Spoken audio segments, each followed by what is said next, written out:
Interesting. Video on wide angle.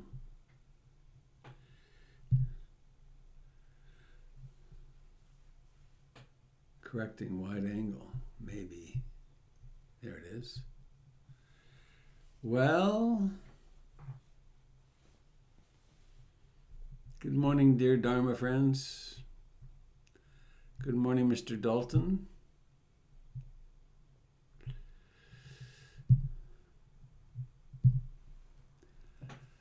Well, here we are.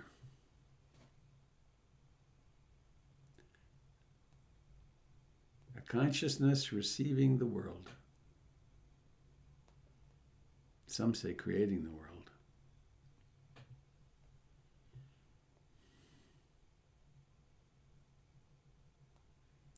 I like the sound of good morning, dear Dharma friends.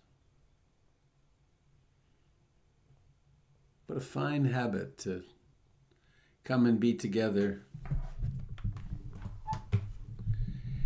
Together to start the day well.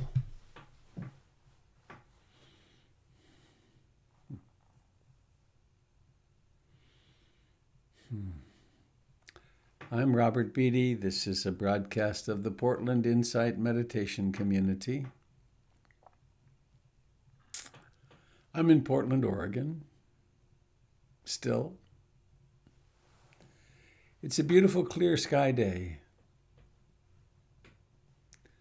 We got a little bit of rain the last couple of days, and I now have almost 250 gallons of rainwater stored for Jennifer to water her plants with. It's amazing how much water comes from the sky. All of it, I suppose. So it is the 26th of May, 2021. I have a poem for us this morning from Jack McCarthy.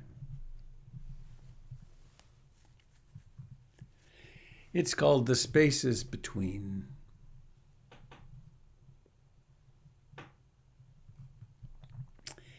It hurts when love dies. When love is deep, it hurts deeply. More deeply, maybe, than you thought anything would ever hurt again. But with time, the spaces between the moments when it hurts get longer. The moments themselves become less devastating, till eventually you come to associate them with a sad sweetness that has as much in common with love as it does with grief. I won't say, don't grieve for me. Do I look like St. Francis? But I wish you long spaces in between, and may you carry into them all of that sweetness, and only enough sadness to attest to the risk that's being taken by everyone who loves you. Every time we love, we're saying, let it ride. And what's on the table is the rent money. Every time we stride again out into the crisp desert night, our fists shoved deeply into empty pockets, we know ourselves for losers. But Jesus, what brave losers we are. I wish you this too, for the spaces in between this bravery.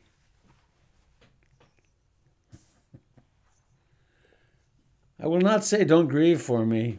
Do I look like St. Francis? But I wish you long spaces in between, and may you carry into them all that sweetness, and only enough sadness to attest to the risk that's being taken by everyone who loves you. I love those lines.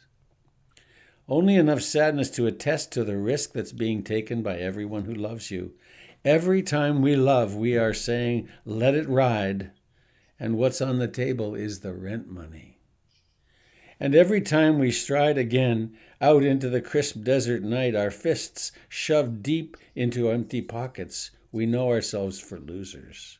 But Jesus, what brave losers we are. I wish you this too, for the spaces in between this bravery.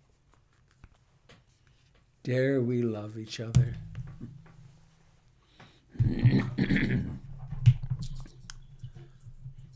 I'll never love again because I got hurt. Famine.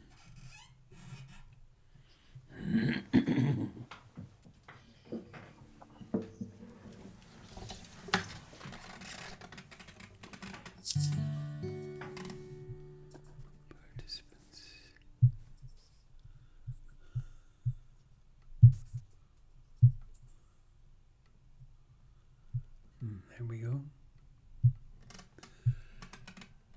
So,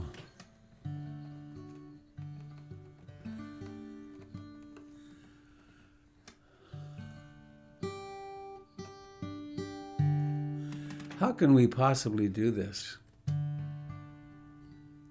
How can we possibly create the conditions where we're mindful all the time? Where we're mindful through pleasure and pain, gain and loss, fame, disrepute, sickness, health, beginnings, endings.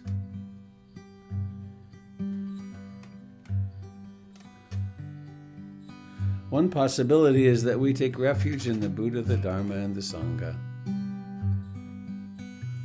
Constants.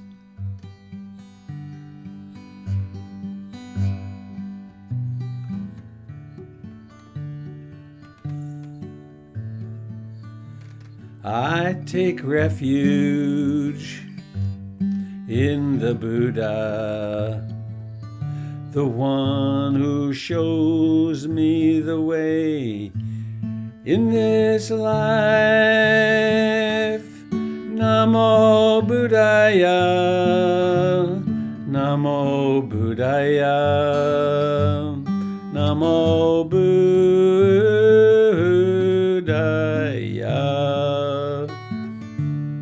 I take refuge in the Dharma, the way of understanding and love. Namo Dharmaya, Namo Dharmaya, Namo Dharmaya.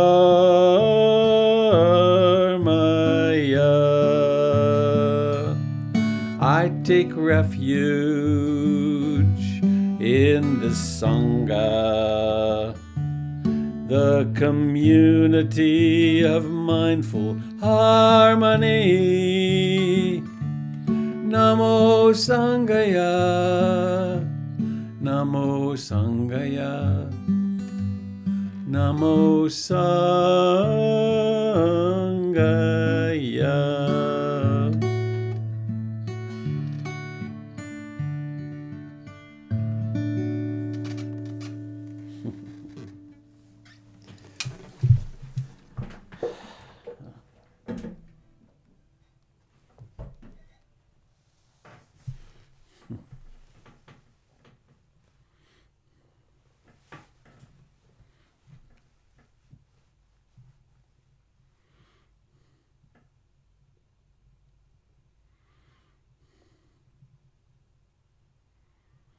Just observed an interesting flood of thoughts.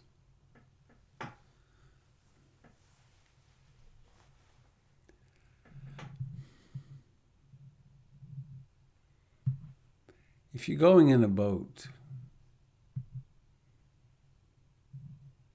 it makes sense to wear a life preserver.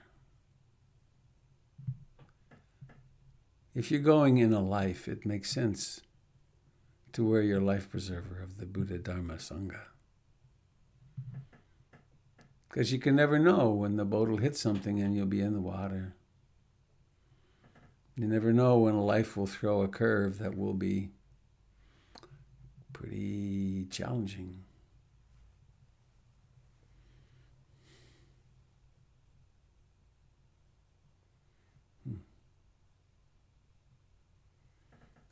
So let's sit.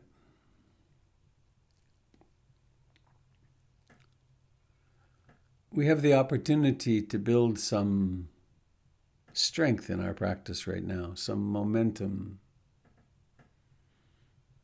to commit to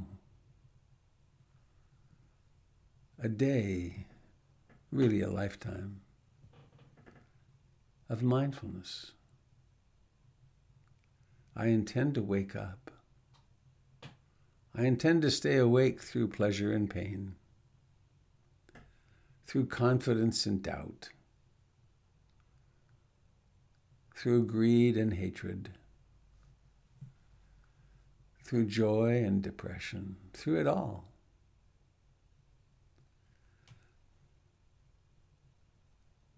I intend to be awake.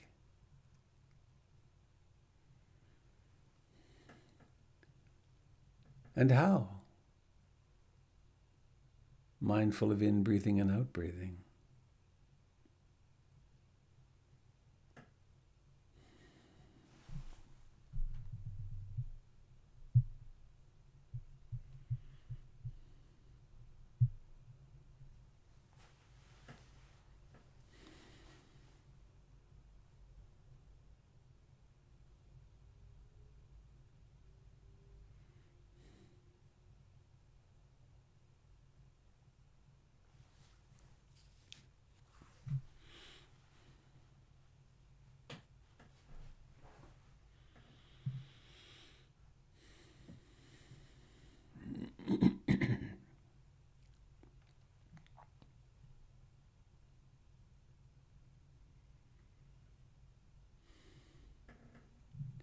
There's a radical difference between being mindful and not, isn't there?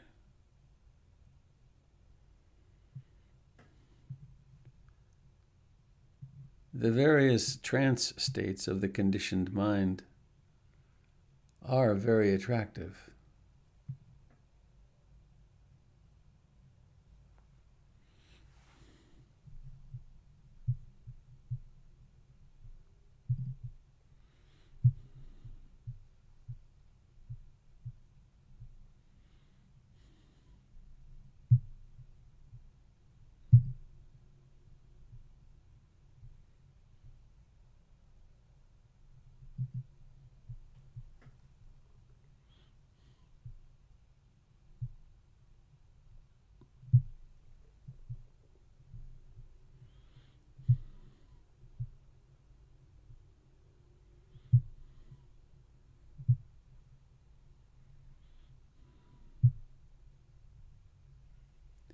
And so we notice the actual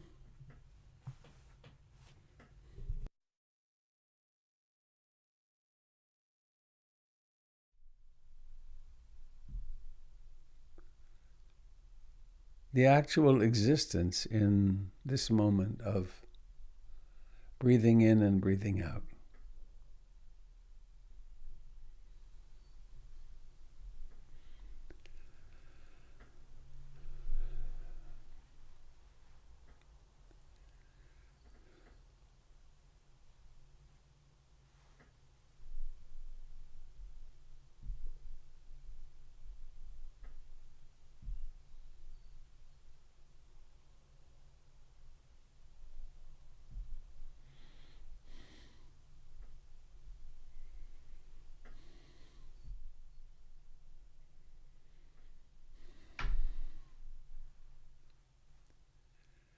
The sensations of the breathing,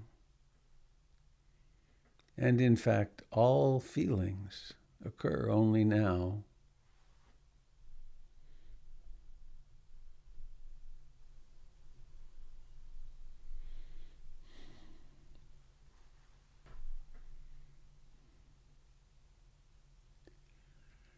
And so we land firmly in the present moment, here now.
we bring to our practice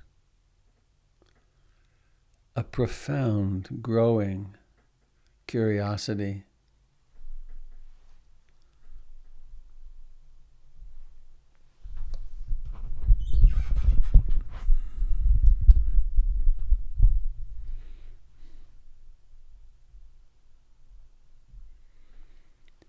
What's happening inside?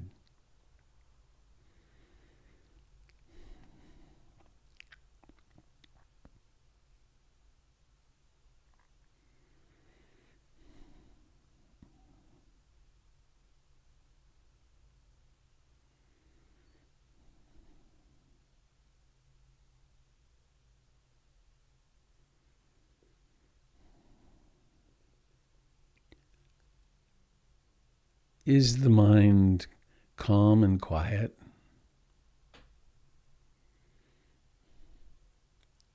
Or is it active, restless, planning, worried, full of desire or disliking, aversion?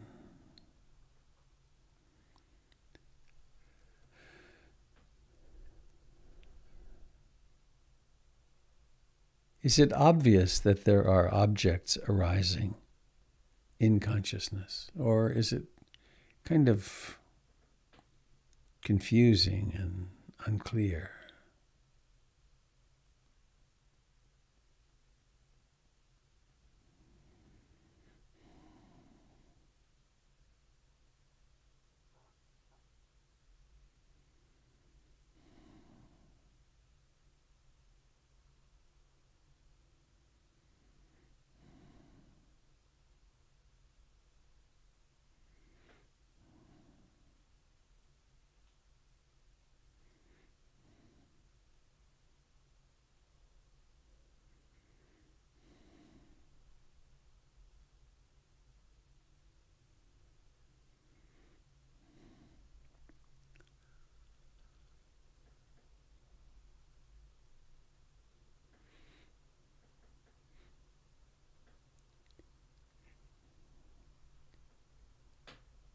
If you tend to be overwhelmed by thoughts and feelings,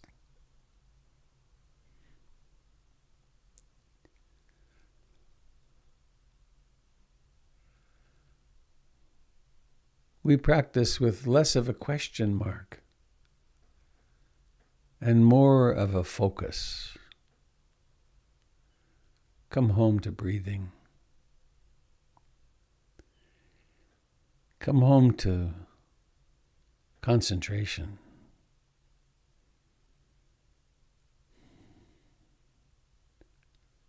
Dive into this breath with full vigor.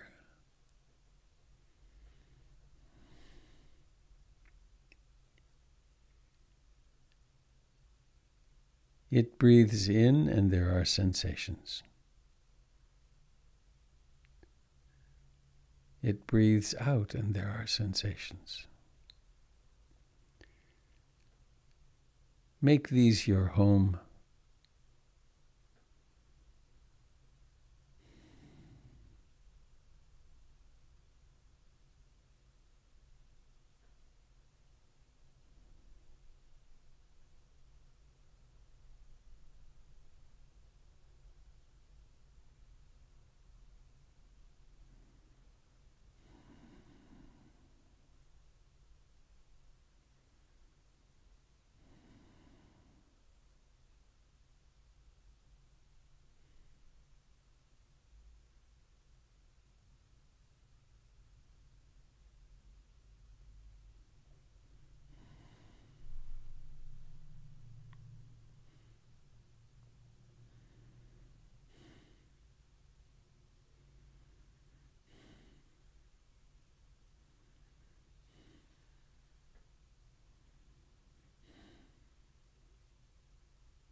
you'll be able to notice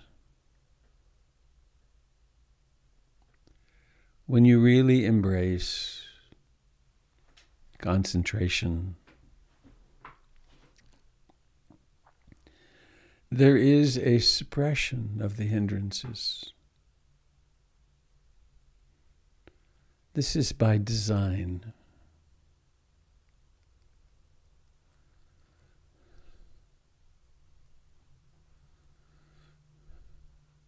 When the mind is roiled by desire or disliking, greed and hatred, fear, anger, depression,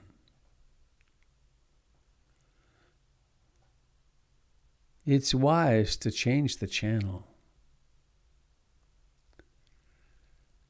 Come home to this precious gift of a lifetime.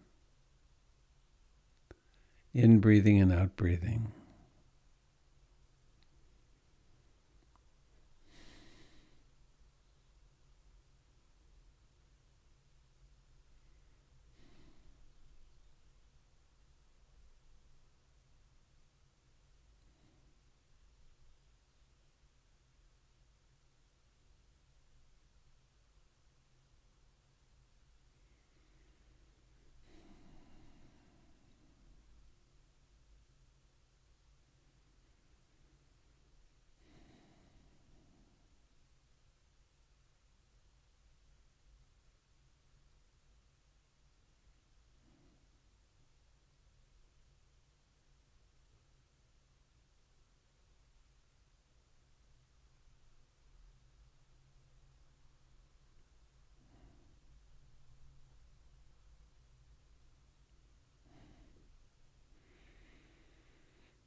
There will arise circumstances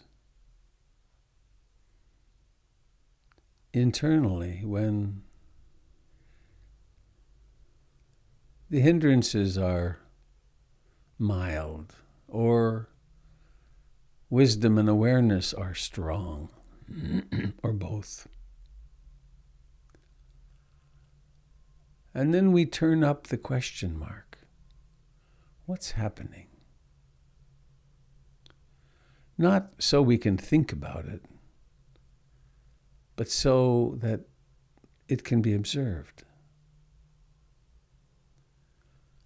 Noticing the arising of thoughts.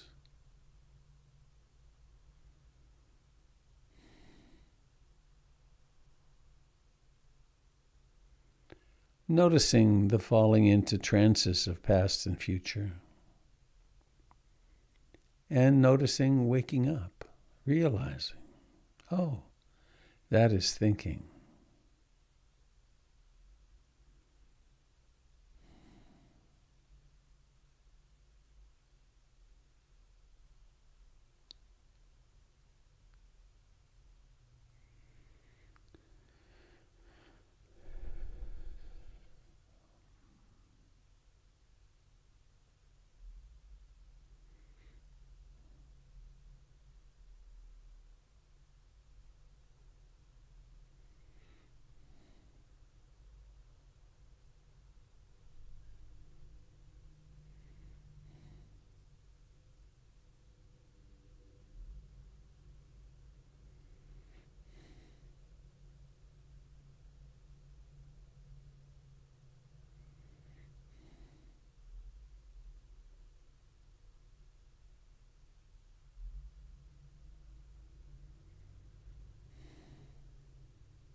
There is a metaphor attributed to the Buddha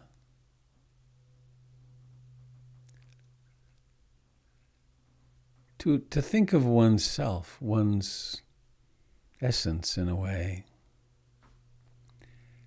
as that which knows, that which is aware, the Buddha.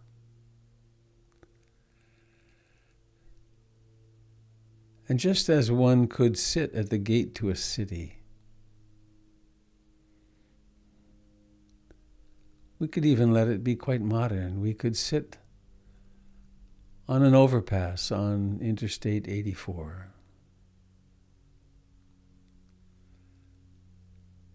And we could notice the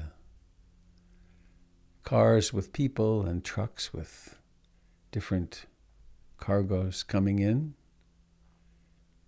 and going out. But our job isn't to categorize particularly or to count. It certainly isn't to control.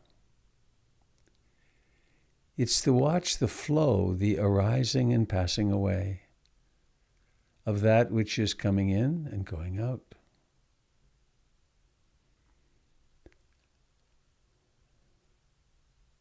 And so it is with observing the present moment.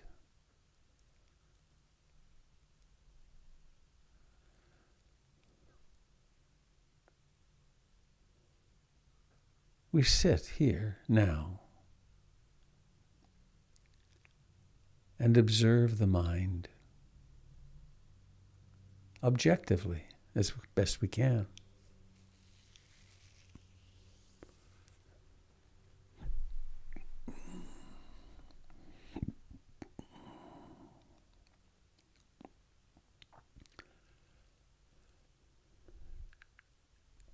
We notice the body, the sensations in the body.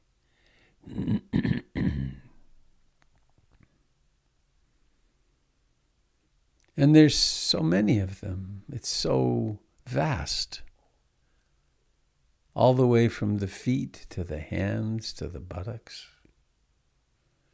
to the back, to the face.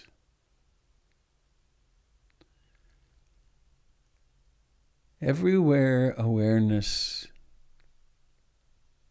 awakens. In this form, there's the experience of life.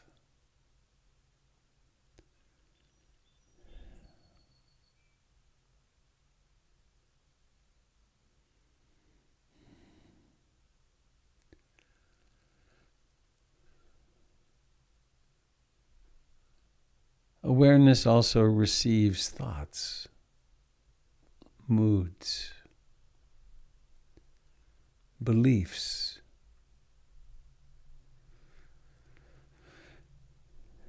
impulses, moods.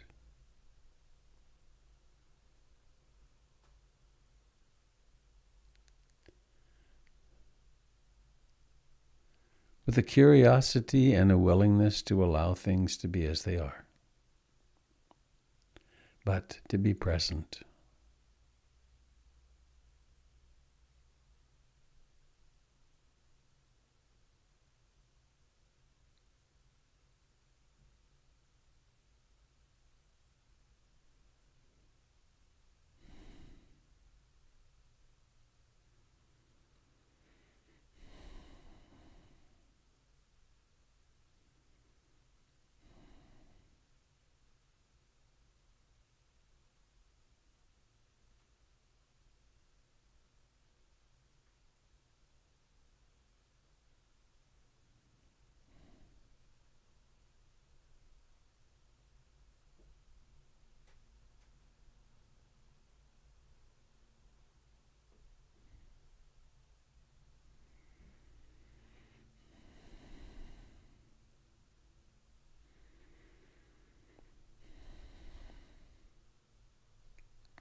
And co-arising with awareness.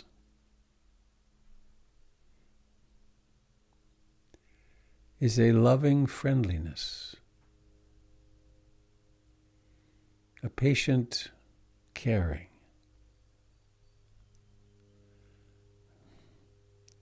a willingness to be awake in the long haul, an intention of profound acceptance.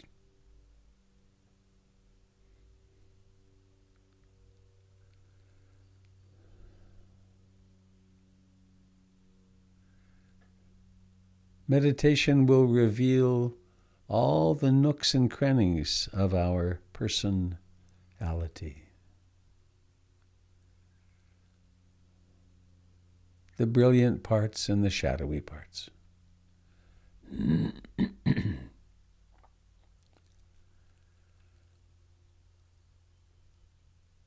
so we can remind ourselves, I aspire to love and accept myself. This that I take to be myself, exactly as I am in each moment.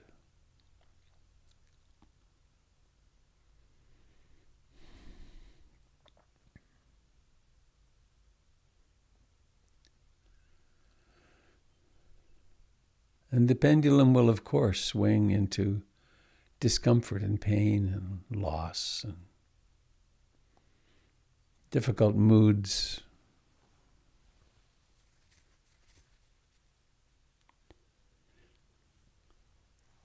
It's my intention to hold myself in sweet compassion. Compassion, the willingness to be present, to be attentive to the pain, the suffering.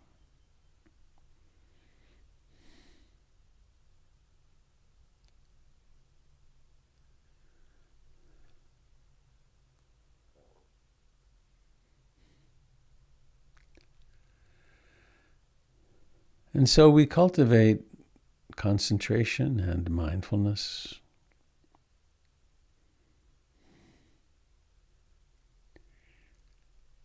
And we land in this moment right here, right now.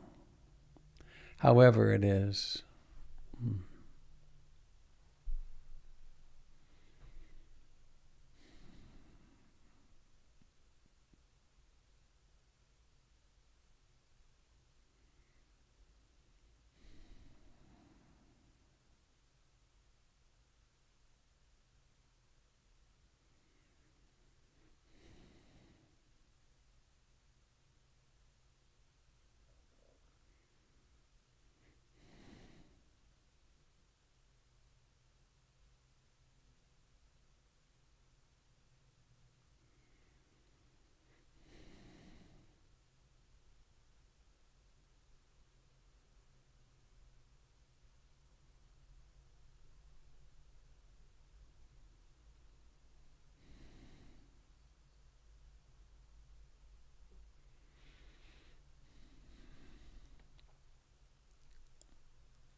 There is an unimaginable amount of suffering in the world.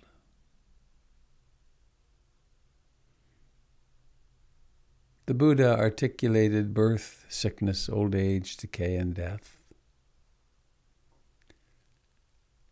Having experiences one doesn't want, not having experiences one does want. Being with person or persons that you don't want to be with, or not being with the beloved, the wanted persons. This is the human condition. And so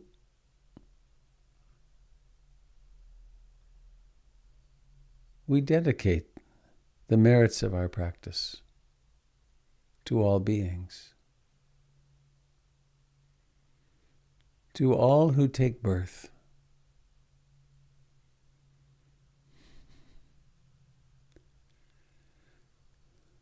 to our people near and dear to us, to people we've never met, to people who are suffering oppression and hunger, war, racism.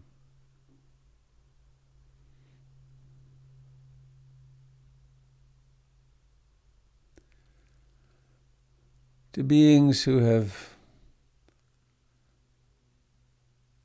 fallen into their darker side and do harm.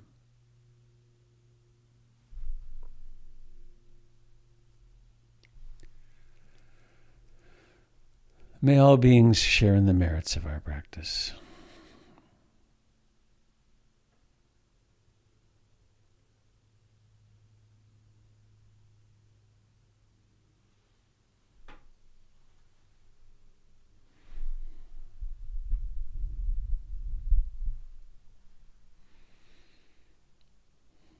And please now, let's make a commitment.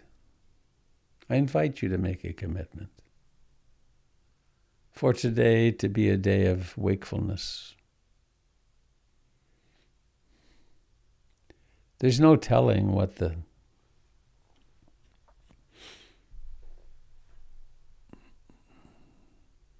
flow of life will present us with. But we do have the capacity of intention. So why not intend more wakefulness today than you've ever had in a whole day? To stop and take a few conscious breaths now and then, especially if you're upset.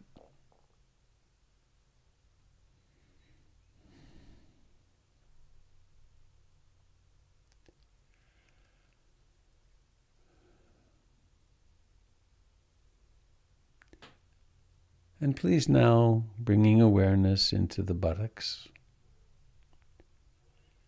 pressure, contact into the hands, alive, feeling, knowing.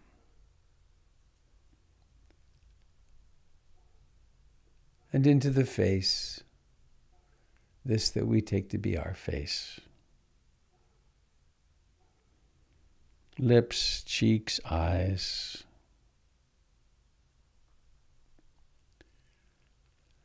And notice the interface between mind and body, the intention. The intention to open your eyes.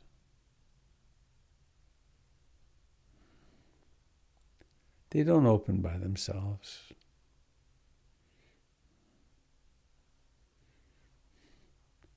And then now operationalizing the intention to open the eyes. And then let that happen.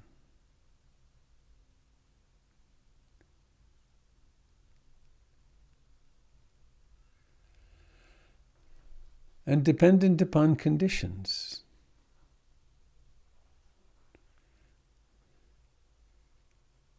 If all the conditions are met,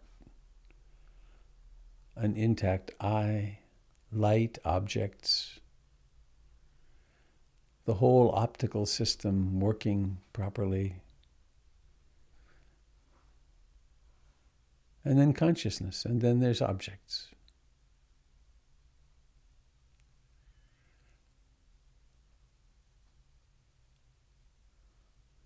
And of course, that's not a given, because there are many ways that sight can be interfered with, in which case there might just be light, or sometimes not even that, because vision is a sense door. All the conditions have to be precisely right. Actually, there's a particular condition that many of us know. I am looking at you through a very sophisticated lens system. I take it for granted. But these things, you all just got really blurry. I can't see your faces at all. I'm glad I have these. Ah, there you are. During my aneurysm surgery, my brain aneurysm surgery, a year ago, last November, they made a hole here 3 inches in diameter to take a plug out in order to then burrow their way down under the brain. It took them 3 hours to dissect their way in. And they went right across the olfactory nerve. And they do their best to keep it damp and so on. But I lost my sense of scent.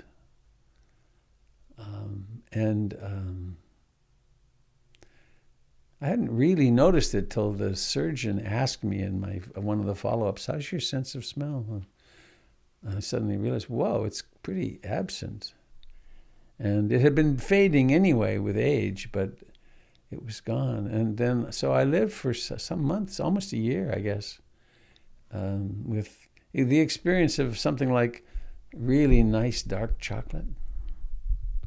What's the point? There's a creaminess in the mouth and then no scent. All that, the richness of chocolate flavor. And similarly with all foods. Interestingly enough, it didn't slow down my stuffing food in. I might have even gotten more into it.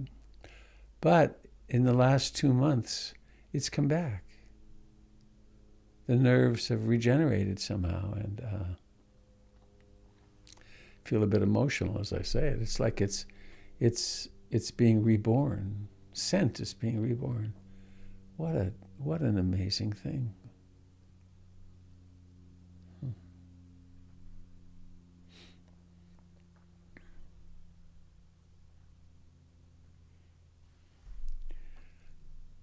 Jen and I take turns cooking dinner. She does more. She does all the shopping but basically menu planning too. But on those nights when she makes dinner, and I get to taste it now, there's a kind of intensity about my, wow, this is great. Thanks for making dinner. So our sense doors, liking and disliking, they're a connection with the world. They are the world. So I have, other than that little ramble, I have no announcements I care to make this morning. Have you? Is there something going on for you you'd like to share with our community? A blessing, perhaps, of... Oh, someone reminded me, today's Wesak. It's around the world. If we were at the center, we'd probably be doing a ceremony of some kind. But in the Buddhist world, this is the day that the Buddha, that Siddhartha was born, that he woke up, his awakening, and his death. Very convenient. It's all in one day. So happy birthday, dear Buddha. For years, before we bought the center, we were meeting at Dharma Rain's building, Dharma Rain Zen Center, and for Vesak they had a baby. It's a Zen tradition in their lineage. They had a baby Buddha, standing baby Buddha, and the part of the mythology is that when he was born, he stood up. And he took several steps, and everywhere he stepped, there were lotus blossoms. And there was a saying, heavens above, worlds below, there's no one quite like me, is one translation. So, but anyway, they had this baby Buddha, and they had, he was in a pool, and you could go up and you could, and with lots of rose petals. And so there was a ladle, and you could bathe the baby Buddha as part of his celebrating his birthday. It was a nice ritual. And of course, every moment is the birth of the Buddha in us.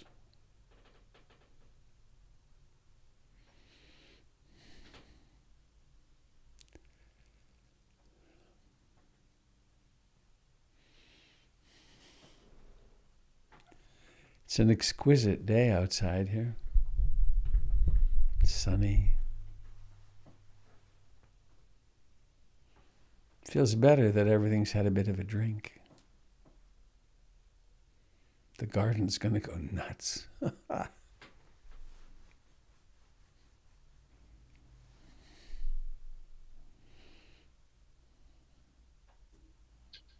Good morning, Robert. It's B. Hello, B. Hello. I've been wanting to ask you if you would talk a little bit about right speech, the concept of right speech. And I had a couple thoughts there. I've heard it described as kind and true. And I wondered if there was more to say than that. And I also wondered about that idea. Is it enough that we try to be kind, or should the other person also perceive it as kind? But generally, I just wondered if you would talk a little bit in general. Thanks.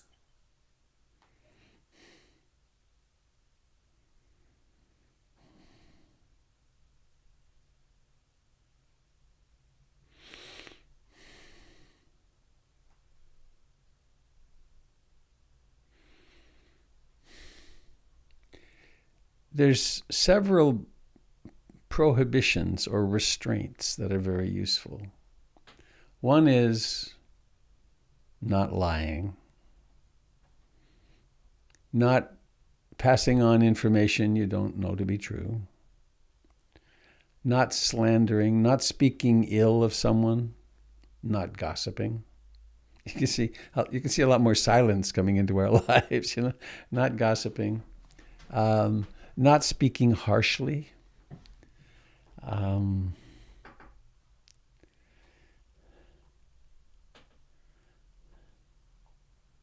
undertake the training of the heart to refrain from speech which causes harm. That's a challenge. And all we have control over is our intentions and bringing our best possible efforts and consciousness to our speech. And how speech is received, we have no control over. And it's an interesting dilemma that's happening now in our culture, because there's the belief that if someone experiences something as harmful, then the person who spoke it or did it is somehow to blame. And in the meditative perspective, all we can do is our best. And sometimes what we say will not be received well, not through any malfeasance on our part, but perhaps through ignorance. And so, in terms of skillful speech, being willing to learn when one gets feedback from someone that hurt, or that was that had an impact on me that you wouldn't have imagined, then being willing to take that into account and then realize, oh, okay, I need to be careful with this particular person or this particular group or whatever, to speak skillfully as I can in it. The modern rendition of skillful speech that I am a little bit trained in is Marshall Rosenberg's nonviolent communication, which is actually a consciousness discipline wrapped up, packaged as a communications model, compassionate communications model. There are some guidelines. It's funny, I'm having anxiety. What if I forget one? Well, let's just do my best. When I'm about to speak, is what I'm about to say true? Is my intention kind? Is my intention healing? Can I say it kindly? And this is a big one for me. Is it the right time?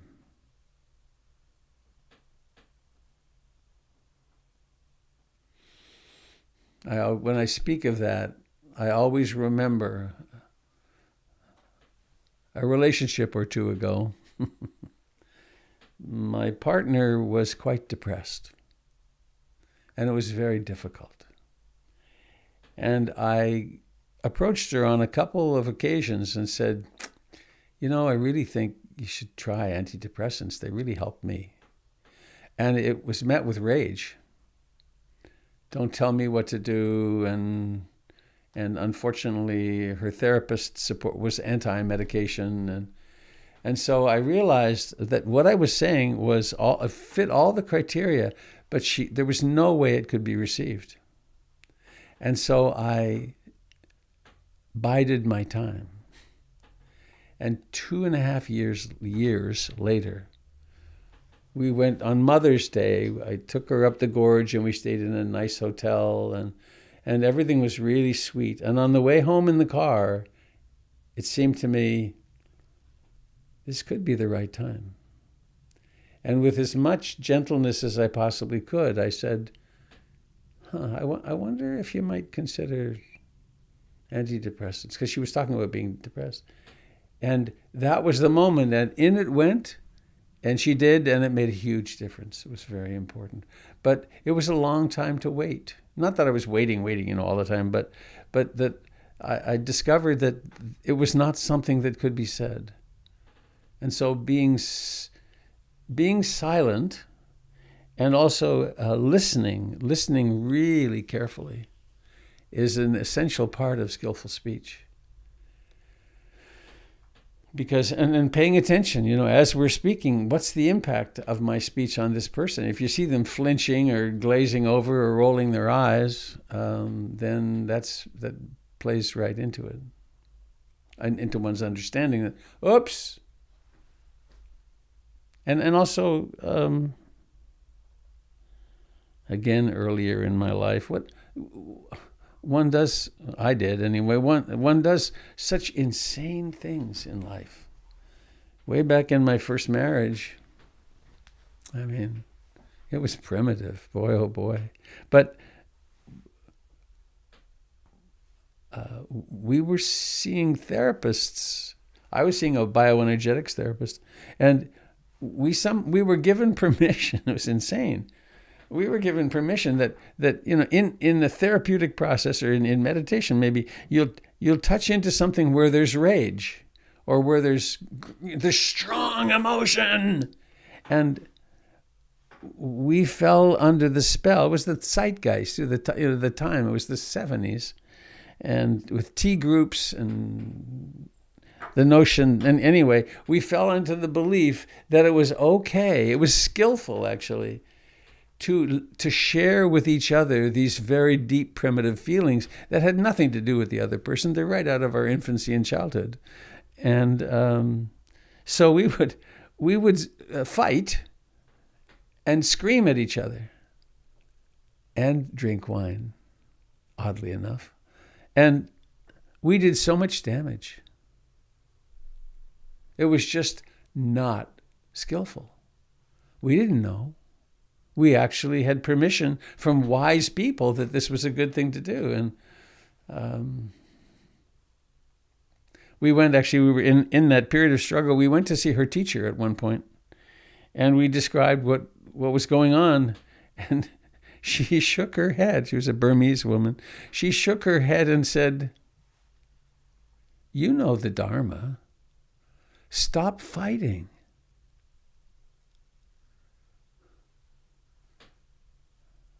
And we sort of dismissed her. Oh, she doesn't understand. She's not married. And, well, she was right. I feel sad of it now that we did so much harm to each other and to our children, I think. There are several talks on, I think, at portlandinsight.org that I've given, an hour-long talk on skillful speech. You might check them out. Also on YouTube. And Marshall Rosenberg, have you done any NVC training or read his little bit? Yeah, a little. Even the smallest amount of that is so helpful. His I think it was in that I learned about enemy images. That if I'm having an enemy image, I'm holding on to the resentment or whatever. My enemy image is the problem, not the other person. And so I need to be working in my meditation with that enemy image, and then coming to the place of dealing with the person I'm actually communicating with. There's another really interesting thing. If you were to go online and seek Sam Harris lying, he wrote a little pamphlet. It's a little 50-page online thing. It's short, on telling the truth. And I would say it changed my life. Reading that little article changed my life, because those little white lies, that kind of thing. He makes it really clear that it's too expensive. Honesty, we really must, and not brutally honest, but does that any help? I've kind of done a scattershot. No, that was really helpful. I think I've just been thinking about how it's probably in terms of practicing every day. It's the one thing that comes up every day is the idea of right speech. So thank you. I just wanted to hear more from you about that. And I like to use the term skillful rather than right. There's synonyms, but skillful speech, because I'm shaping the world. I'm shaping my relationships with what comes out of my mouth. And so and of course, it includes email and texts. One other piece that I remember, I usually think of around this topic, which is, there was a time a few years ago, Jennifer and I were having some conflict, and we were, I would say, stupidly having conflict by text. And texting and email does not work. It's ridiculous. It's like, what's his name? John Gottman, the couples therapist researcher from Seattle, who says this. I did some training with him, and he said, there's very few things I say categorically, but if either person's heart rate in a conflictual moment, if either person's heart rate gets over 100, stop the conversation. It will always fail. So that's really interesting. And to be in a couple and you're just on the brink of being right, and stopping is so hard. And the other thing that his research has shown, that it takes women half the time, the average woman, half the time as the average man, to get back to sanity. And they have an hypothesis about that, that's way back in our proto-human, that the males were on the perimeter, and the survival rate was much higher if you stayed in hyperarousal longer. The females could let their milk down and could feed the babies and be more social, and there was survival value in both of those. So when it's time to take a break, the men need longer. They're just like that. We are just like that. But I was going to say this. We were texting, and she wrote something that was very inflammatory. I have no idea what it was at this point, but it was one of those times, when in came this, and I quickly put together my response, and my response was fantastic. But then before I sent it, I thought, well, I'm not lying. This is true. My motive, well, it's a little cloudy. Maybe it's a bit that I want to be right. And is it the right time? No, it's not the right time. I pushed send. I knew exactly what I was doing. And she disappeared for the day. And I felt bad, and I had some, what's wrong? Why she? But it was totally self-destructive. But it was the old habit, And I was right, of course, I was right. And then when I came home in the evening, we had to build the bridge. We had to repair that. I had to let her know that I was a skillful apology isn't "I'm sorry." It's, well, I did this and this, and I can see how it was hurtful, and I'll do my very best not to do that again. And now I'm sorry. But to have skillful speech, skillful communication so close to the surface, but the wanting to drive the dagger was right there still. But at least it was semi-conscious.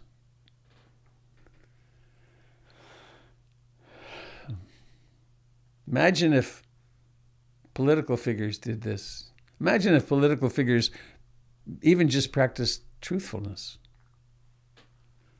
I mean, the world would be totally different. But we can, bit by bit. Thanks for the question. Rabbi, I hear Tim. it's Tim. I was at a friend's house having a rehearsal one time, and the people's house had a couple of kids who were maybe in first or second grade. And I noticed, I was up getting a drink of water or something, and I noticed on the refrigerator something that was clearly printed out from their school. And I don't know what school it was, but it was something along the lines of, before you say something, and it was the checklist. Is it true? Is it kind? Is it necessary? Is it the right time? And then they, I guess, added one, because it was little kids. Am I the right person to say it? And I thought that was such a cool adaptation for first graders, second graders, because for them, I was like, maybe you should say it, and maybe you should get a teacher or somebody to say it instead, because the other kids will just kick your ass because they're little kids, you know. Yeah. But anyway, that was a really neat thing. I don't know what school they went to, and I thought that was a very good thing for the children to have.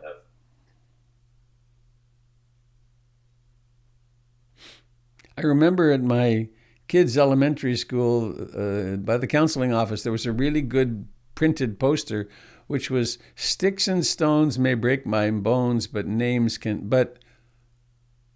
words can really hurt me."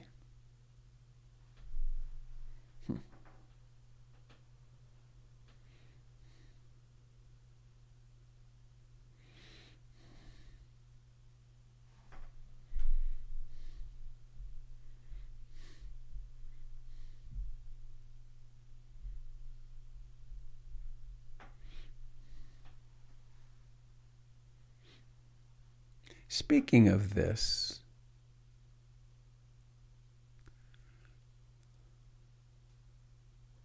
I got a really fine letter from Tim yesterday, or the day before, that pointed out a place of ignorance, of not getting it. And I'd done an invitation pitch, come on retreat. And inadvertently, I'd made it, I put the spin on it was, well, you really must do a retreat, otherwise your spiritual practice will never get anywhere. You know, you've got to go on retreat. That's not true. Where progress in our meditation comes from is diligent practice and making time in our lives and being mindful in action. When we're driving the car or fulfilling our work responsibilities or changing the baby's diaper, and retreats are very helpful. And when we get back to PIMC, we'll have day-long retreats, and everything at PIMC is always accessible, no matter what one's financial circumstances are. And my wish is that it could be that we could do retreats as there's never a fee or a charge for going on retreat in Burma or Thailand, because the culture understands it, and so it's all supported. And retreats are, in some way, ridiculously expensive.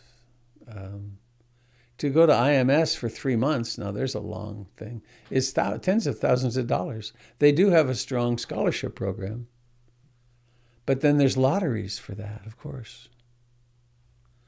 So I would say I really want to underline, awakening happens with whatever we're doing, if that's where we set our course. And taking a morning retreat to practice yourself for 2 or 3 hours is really helpful. Take a day, if you can. And then there are stages of life, with small children, and when there's no way to do that. Then the retreat is, I remember being awake with my son. It was about 2 weeks into my son's life. My wife had fallen, injured her, ankle very badly. And I was doing everything other than nursing the baby. And I was wiped.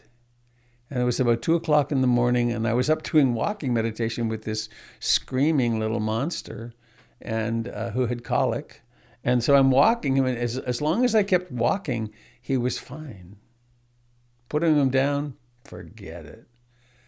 And even on the most intense retreat I'd ever done, 16 hours a day of practice was a vacation compared to taking care of that child.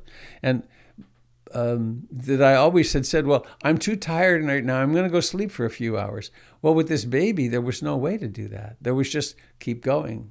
That's the statement of the child. Oh, daddy, mommy, you're really tired and need rest? Tough. My needs come first. Grow up. Keep giving. It's like, ah! But anyway, this one night I was doing this, and I had heard that I had friends, my colleagues, Jack Cornfield, James Baraz, and several other people. I knew they were on a plane going to India to Thailand, I think, to go and do 2 weeks of retreat together. And I was kind of, poor me, ain't it awful? And then I realized, wait, they're going on a vacation. I'm on retreat. Because I'm going to push into territory I've never been in before. Right? I'm going to stay awake. I'm going to take care of this baby. I'm going to put the needs of another being way ahead of mine.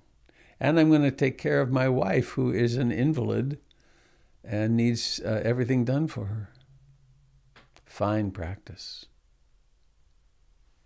So may we all get great vacations and be able to go on retreats. And may we all realize that this is it, where we are right now. And that we can wake up right here, moment by moment. So, 8:14.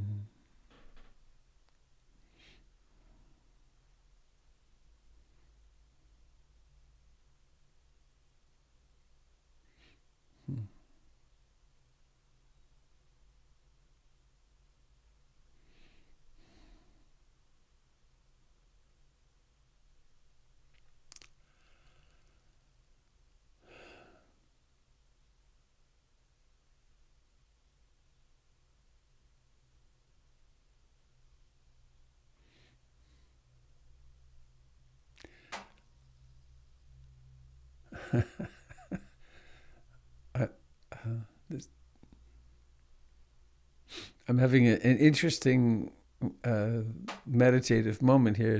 I'm seeing, and I have some real delight in your presence this morning. It's like, oh, there you are. Oh, there you are. How nice.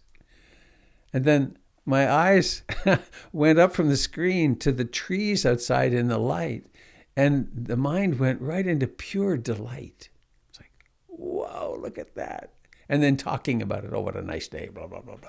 But just the seeing of the shadows and the colors, it's just, and we can all do that all the time. We can be, and oh, there was something last night. What was it? I forget.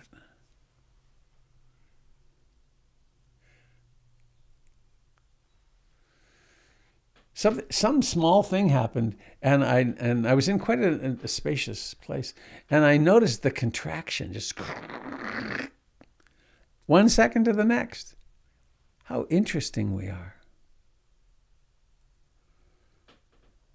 And if we can notice those things, then we don't attach to them.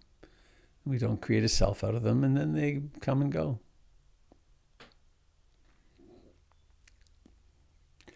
Well, anybody have anything you'd like to share before we go?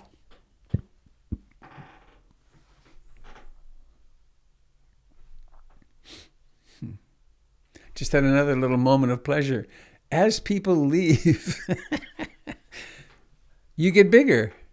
Everyone on the screen gets bigger. I can see you more clearly, and there's pleasure in that. Oh, there you are. You're bigger. Clearer.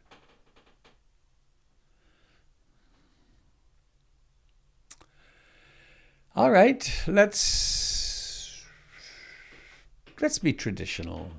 Bhavatu sabe mangalam. May all beings be happy. Or may all beings receive all blessings. More accurate. And sadhu, may it be thus. We'll do it 3 times each. Bhavatu sabe mangalam. Bhavatu sabe mangalam. Bhavatu sabe mangalam. Sadhu, sadhu, sadhu. Have a lovely day, dear friends, whatever you're doing. Thanks for being here this morning. Robert. Bye-bye. Hi, Robert. Thanks. Thank you, Robert. Thank you, Thank Pamela you. and David and Darcy. Be well, everyone. Bye, all. Be well. Nice to see you, Denise, understanding that you're going to be the chauffeur soon again, huh? Yeah, school has started back in real life, so I have less flexibility in my morning schedules. Well, enjoy those moments in the car. Oh, they're so special. I love it. Yeah. I know that, as we got close, like my stepson, we got him a car, and we bought it together. He bought it too, and he's gone all the time now. And Jennifer doesn't get to drive him, so she's losing contact with him. I mean, he's still here, but it's the empty nest. Those last years of driving, the driving is so precious. Yeah. Even when they're quiet and grumpy. Yeah, I've got a 17-year-old too, or stepkid, so I have that as well. Yeah. Yeah. It's like you've interrupted what you're doing. You're being kind. And it's like, I resent you for having to drive me. I just love it. It's a phase, and it'll be over too soon too. Yep. So I just try to enjoy it a little bit. Yeah.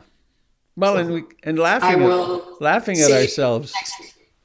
All right. Happy trails. Goodbye, Sherry and Francine. Love you, love you, love you, love you all. Thank you, B, for that good question.